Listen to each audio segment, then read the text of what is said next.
നമസ്കാരം. മലയാളികൾക്ക് നടൻ ബാലയെ പരിചയപ്പെടുത്തേണ്ട ആവശ്യമില്ല. സോഷ്യൽ മീഡിയയിലൂടെ ബാല എപ്പോഴും സജീവമാണ്. നടന്റെ സ്വകാര്യ ജീവിതം പലപ്പോഴും വിമർശനങ്ങൾക്ക് കാരണമായിട്ടുണ്ട്. അടുത്തിടെയായിരുന്നു നടൻ നാലാമതും വിവാഹിതനായത്. അമ്മാവന്റെ മകളായ ഗോകുലയായിരുന്നു വധു. കഴിഞ്ഞ കുറച്ച് ദിവസങ്ങളായി നടന്റെ മുൻ ഭാര്യ ഡോക്ടർ എലിസബത്തിന്റെ ആരോപണങ്ങളാണ് സോഷ്യൽ മീഡിയയിൽ പ്രധാന ചർച്ചാ വിഷയം. ബാലയ്ക്കെതിരെ കടുത്ത ആരോപണങ്ങളാണ് എലിസബത്ത് ഉന്നയിച്ചിരുന്നത്. വിവാഹബന്ധം വേർപിരിഞ്ഞപ്പോഴും ബാല ഗോകുലയെ വിവാഹം കഴിച്ചപ്പോഴും എലിസബത്ത് ബാലയ്ക്കെതിരെ മോശമായി ഒന്നും പറഞ്ഞിരുന്നില്ല. എന്നാൽ എലിസബത്തിനെ ടാർഗറ്റ് ചെയ്ത സൈബർ ആക്രമണം ഉണ്ടായപ്പോഴാണ് ബാലയോടൊപ്പം കഴിഞ്ഞ നാളുകളിൽ താൻ അനുഭവിച്ച കാര്യങ്ങൾ എലിസബത്ത് വെളിപ്പെടുത്തിയത്. പലതവണ തന്നെ ബാല മർദ്ദിക്കുകയും റേപ്പ് ചെയ്യുകയും ചെയ്തുവെന്നാണ് അടുത്തിടെ എലിസബത്ത് വെളിപ്പെടുത്തിയത്. ഒന്നും പുറത്തു പറയാതിരിക്കാൻ ബെഡ്റൂം വീഡിയോകൾ ഉപയോഗിച്ച് തന്നെ ഭീഷണിപ്പെടുത്തിയിരുന്നുവെന്നും എലിസബത്ത് പറഞ്ഞിരുന്നു. ഇതിനുശേഷമായിരുന്നു അമ്മാവന്റെ മകളായ ഗോകുലയെ ബാല വിവാഹം കഴിക്കുന്നത്. ഇപ്പോൾ ഗോകുലയ്ക്കൊപ്പമുള്ള വീഡിയോയുമായി ബാല എത്താറുണ്ട്. ഇതെല്ലാം തന്നെ വളരെ വലിയ രീതിയിലാണ് വൈറലാകുന്നത്. നേരത്തെ എലിസബത്തിന്റെ ചില വെളിപ്പെടുത്തലുകൾ പൊട്ടിത്തെറികൾക്കാണ് വഴി തെളിയിച്ചത്. എലിസബത്തുമായുള്ള പ്രശ്നങ്ങൾ ഇപ്പോൾ കെട്ടടങ്ങിയിരിക്കുകയാണ്. എന്നിരുന്നാലും ഇടയ്ക്കിടെ വീഡിയോയുമായി എലിസബത്ത് എത്താറുണ്ട്. നിയമപരമായി നീങ്ങുന്നതിനാൽ കൂടുതൽ വിവരങ്ങൾ പുറത്തുവിടരുതെന്നും തനിക്ക് ചില നിയന്ത്രണങ്ങളുണ്ടെന്നും എലിസബത്ത് പറഞ്ഞിരുന്നു. ഈ വേളയിൽ നടൻ ബാലയുടെ ഒരു വീഡിയോയാണ് സോഷ്യൽ മീഡിയയിൽ വലിയ രീതിയിൽ പ്രചരിക്കുന്നത്. സോഷ്യൽ മീഡിയയിൽ സജീവമായ നടൻ തന്റെ പേജിലൂടെ ഏറ്റവും കൂടുതൽ പങ്കുവയ്ക്കുന്നത് താൻ ചെയ്യുന്ന സഹായങ്ങളെ കുറിച്ചുള്ള വീഡിയോകളാണ്. പബ്ലിസിറ്റി എന്നതിനപ്പുറം താൻ ചെയ്യുന്നത് കണ്ട് മറ്റുള്ളവർക്ക് ചെയ്യാൻ പ്രചോദനമാകുന്നതിന് വേണ്ടിയാണ് ഇതെല്ലാം പങ്കുവയ്ക്കുന്നത് എന്നാണ് ബാല പറഞ്ഞിട്ടുള്ളത്. താൻ ചെയ്യുന്ന എല്ലാ കാര്യങ്ങളൊന്നും ഇതുവരെ തുറന്നു പറഞ്ഞിട്ടില്ലെന്നാണ് നടൻ പറയുന്നത്.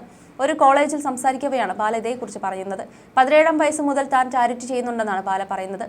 ഇത്രയധികം ചാരിറ്റി ചെയ്യാനുള്ള താങ്കളുടെ ഇൻസ്പിറേഷൻ എന്താണ്? ആരാണ് താങ്കളുടെ റോൾ മോഡൽ എന്ന ഒരു വിദ്യാർത്ഥിനിയുടെ ചോദ്യത്തിന് മറുപടി നൽകുകയായിരുന്നു ബാല. ഞാൻ ചെറുതായിരുന്നപ്പോൾ എൻ്റെ സഹോദരിക്കൊപ്പം ദീപാവലി സ്വീറ്റ്സ് കൊടുക്കാനായി ഒരു ആശ്രമത്തിൽ പോയിരുന്നു. അങ്ങനെ അവിടെ എല്ലാവർക്കും സ്വീറ്റ്സ് നൽകിക്കൊണ്ടിരിക്കെ ഒരു അമ്മൂമ്മ എൻ്റെ കയ്യിൽ പിടിച്ചു. എന്നിട്ട് തമിഴിൽ പറഞ്ഞു, തമ്പി നീ എന്നെ വിട്ടിട്ട് പോകാതെടാ എന്ന്. ആദ്യം എനിക്ക് എന്താണ് അവർ അങ്ങനെ പറഞ്ഞതെന്ന് മനസ്സിലായില്ല. അവർ എന്നെ മകനായി കണ്ടു, അതുകൊണ്ടാണ് അങ്ങനെ പറഞ്ഞത്. പിന്നീട് എൻ്റെ 17-ാം വയസ്സ് മുതൽ ഞാൻ ചാരിറ്റി ചെയ്യുന്നുണ്ട്. എൻ്റെ കീഴിൽ 1000-ലധികം കുട്ടികൾ പഠിക്കുന്നുണ്ട്. ഞാൻ ചെയ്യുന്ന കാര്യങ്ങളെല്ലാം ഇപ്പോൾ തുറന്നു പറയാനായിട്ടില്ല, പക്ഷെ അതെല്ലാം പുറത്തു വരും.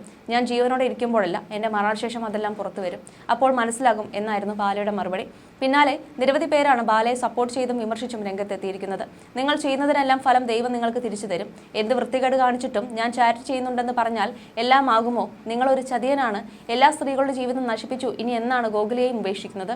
നിങ്ങൾ ഇനി എന്തൊക്കെ പറഞ്ഞാലും ഒന്നും ആരും വിശ്വസിക്കാൻ പോകുന്നില്ല. ആ അമൃത അന്ന് തുറന്നു പറഞ്ഞപ്പോൾ അവരെ എല്ലാവരും അറ്റാക്ക് ചെയ്തു. പക്ഷേ എലിസബത്തിന്റെ വെളിപ്പെടുത്തൽ കൂടി കേട്ടതോടെ ബോധ്യമായി എന്നെല്ലാമാണ് ചിലർ കമന്റുകളുമായി രേഖപ്പെടുത്തുന്നത്.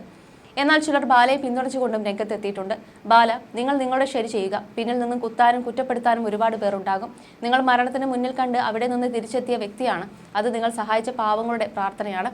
ഗോകുല, അവരാണ് നിങ്ങളുടെ പെർഫെക്റ്റ് മാച്ച്. ചില തെരഞ്ഞെടുപ്പുകൾ തെറ്റിപ്പോയെങ്കിലും ഇപ്പോഴാണ് ശരിക്കുള്ള പങ്കാളി ബാലയ്ക്ക് ലഭിക്കുന്നതെന്നെല്ലാം മറ്റു ചിലരും കമന്റായി രേഖപ്പെടുത്തുന്നുണ്ട്. അതേസമയം എലിസബത്തിന്റെ വിവാദ വീഡിയോകൾക്ക് പിന്നാലെ അവർക്കെതിരെ ബാല നിയമ നടപടി സ്വീകരിച്ചിരുന്നു.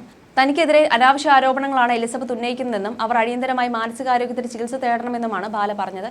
എലിസബത്തിനെ ചിലർ ആയുധമാക്കുകയാണെന്നും ആരോപണങ്ങൾക്ക് പിന്നിൽ മറ്റു ചിലർ കൂടി ഉണ്ടെന്നും ബാല ആരോപിച്ചിരുന്നു.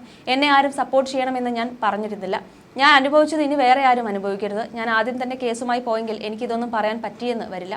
ഇപ്പോഴും അത്ര ആളുകൾ അയാളെ സപ്പോർട്ട് ചെയ്ത് നടക്കുന്നുണ്ട്. ഇത്രയൊക്കെ വിളിച്ചു പറഞ്ഞിട്ടും സപ്പോർട്ട് ചെയ്യുന്നില്ലേ? ഞാനൊരു 4-5 ദിവസം വീഡിയോ ഇടാൻ വൈകിയപ്പോൾ എൻ്റെ വിശ്വാസ്യതയെ ചോദ്യം ചെയ്തു വരുന്നുണ്ട്. എന്നെ സംശയമുള്ള ആരും എന്നെ പിന്തുണയ്ക്കേണ്ട. ഞാൻ എൻ്റെ കാര്യം നോക്കി മുന്നോട്ട് പോകുന്നുണ്ട്. എനിക്ക് ഡിപ്രഷൻ ഉണ്ട്, അതിന് മരുന്ന് കഴിക്കുന്നുണ്ട്. ചെറിയ വിഷമങ്ങളൊക്കെ ഉണ്ട്, അല്ലാതെ വേറെ പ്രശ്നമൊന്നുമില്ല. എന്നെ അല്ല അയാളെയാണ് നിങ്ങൾ വിശ്വസിക്കുന്നതെങ്കിൽ അയാളുടെ കുഴിയിൽ പോയി ചാടിക്കോ. ഞാൻ ഒരു MD-ക്ക് പഠിക്കുന്ന വിദ്യാർത്ഥിയാണ്. എനിക്ക് രാഷ്ട്രീയക്കാരുമായി ഒന്നും ബന്ധമില്ല. എൻ്റെ കുടുംബത്തെ നാണം കെടുത്തുന്ന പരിപാടികൾ നടക്കുന്നുണ്ട്. എൻ്റെ ജീവന് ഭീഷണിയുണ്ട്. എനിക്ക് മാത്രമല്ല, എൻ്റെ കുടുംബാംഗങ്ങളുടെ ജീവനും ഭീഷണിയുണ്ട്. ഇനി ആരും ഈ ചതിക്കുഴിയിൽ വീഴരുത് എന്നുള്ളത് കൊണ്ടാണ് ഞാൻ പറയുന്നത്. ഈ സപ്പോർട്ടിൻ്റെ കണക്കൊന്നും പറഞ്ഞ് എന്നെ ബുദ്ധിമുട്ടിക്കാൻ നോക്കണ്ട. എന്നെ ആരും സപ്പോർട്ട് ചെയ്തില്ലെങ്കിലും സോഷ്യൽ മീഡിയ ഉള്ള കാലത്തോളം എന്നെ പോലീസ് പിടിച്ചുകൊണ്ട് പോകുന്നത് വരെയും ഞാൻ പറഞ്ഞുകൊണ്ടിരിക്കും. ഇത്ര നാളും ഒന്നും തുറന്നു പറയാതെ ഇരുന്നിട്ട് ഇപ്പോൾ സപ്പോർട്ടിൻ്റെ കാര്യം പറഞ്ഞു താരതമ്യം നടത്താൻ തരികയാണ്. ഒരു ഇര ന്യായമായത് വിളിച്ചു പറയുന്നു എന്ന് കാണുമ്പോൾ വേറൊരു ഇരയ്ക്ക് സന്തോഷമാണ് തോന്നേണ്ടത്. എനിക്ക് മെസ്സേജ് ചെയ്ത പല ഇരകളും ഉണ്ട്.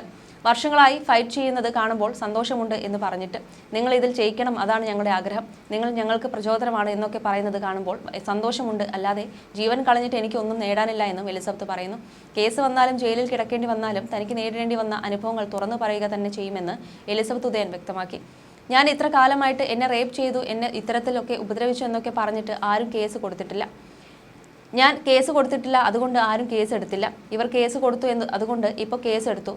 റേപ്പ് വിക്ടിംസ് ഒക്കെ പുറത്തു വരാത്തതിൻ്റെ കാരണം ഇതാണ്. അവരെ ഭീഷണിപ്പെടുത്തുകയും നാണം കെടുത്തുകയും ചെയ്യും. ആരും ഒരു നടപടിയും എടുക്കില്ല. അവർ മരിക്കുമ്പോഴായിരിക്കും അതൊക്കെ പുറത്തു വരുന്നത്. ചിലപ്പോൾ അപ്പോഴും അറിയുന്നുണ്ടാവില്ല. എന്നെ ചെയ്തത് റേപ്പായി എനിക്ക് തോന്നിയത് കൊണ്ടാണ് ഞാൻ അത് പറഞ്ഞത്. റേപ്പിന്റെ അർത്ഥം വേറെ വല്ലതുമാണോ? മറ്റൊരാളുടെ മുന്നിൽ വച്ചുവരെ എന്നോട് മോശമായി പെരുമാറി വേറെ ഒരാളെ എൻ്റെ ബെഡ്റൂമിലേക്ക് കയറ്റി വിട്ടു. ഏപ്രിൽ 4-നാണ് ഇയാളുടെ ലിവർ ട്രാൻസ്പ്ലാന്റ് നടക്കുന്നത്. മാർച്ച് 29-ന് ഞങ്ങളുടെ വിവാഹത്തിന്റെ 2ാം വാർഷികമായിരുന്നു. ആ സമയത്ത് ഞങ്ങൾ അവിടെ കേക്ക് കട്ട് ചെയ്തു. ഞാൻ കൂടെ ഇല്ലെങ്കിൽ ജീവിച്ചിരിക്കില്ല എന്ന് പറഞ്ഞ് പുള്ളി പോസ്റ്റ് ഇട്ടിരുന്നു. 1ഉം 2ഉം വിവാഹ വാർഷികങ്ങൾ ആഘോഷിച്ച വീഡിയോകളുണ്ട്. ഇതൊക്കെ ചെയ്ത അയാൾ എന്നെയും പറ്റിക്കുകയായിരുന്നു. എനിക്ക് കുറേ ആൾക്കാരുടെ പേര് പറയാനുണ്ട്.